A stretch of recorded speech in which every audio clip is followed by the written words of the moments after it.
बणुआ हाथी पाई दुई परिवार दुखरे 12 दुआर। बणुआ हाथी घर भांगिबा ठारू दीर्घ 5 वर्ष बीती जाइथिले सुद्धा घर खंडे मिली पारिला नाही।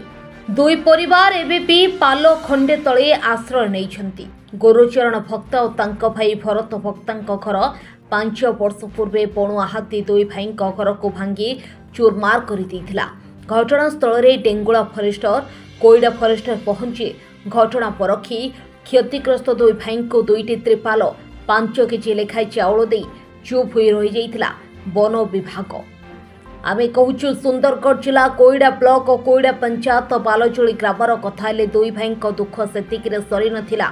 भरत भक्तंको 4 छुआ स्त्री को धरी गोटे गछ बुड़े खंडे पाल घर कर रहुथला बेले तांको भाई गुरुचरण 5 छुआ स्त्री को धरी ए घर से घर हेउथवार देखिबाकु मिलुछि।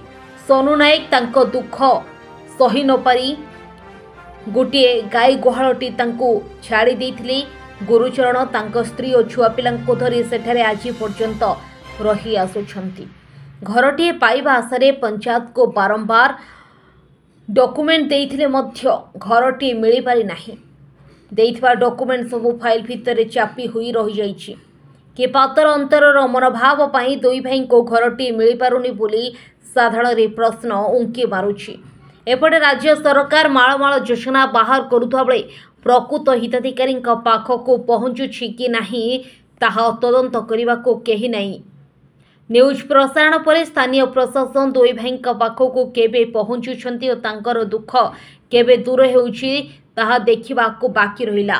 गुरुचरण भक्ता कौन है तुम पिंडा तोड़ रही कौन हम आज को 4-5 वर्ष है हाथी भांगी देले घर कोईडा पंचायत हमें नुआ बालजोड़ी घर कौन कह डॉक्यूमेंट सब देलु किंतु किसी से कलेनी आ फरेस्ट वाला को देलु पंचायत भी देलु कई किसी करलेनी।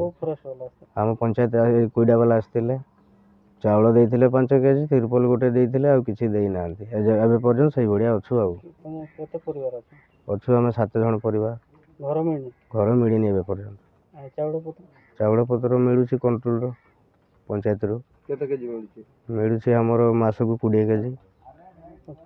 सरकार को कौन आशा कर 5 वर्ष बीती गला किसी देलेनी आशा करूँ कौन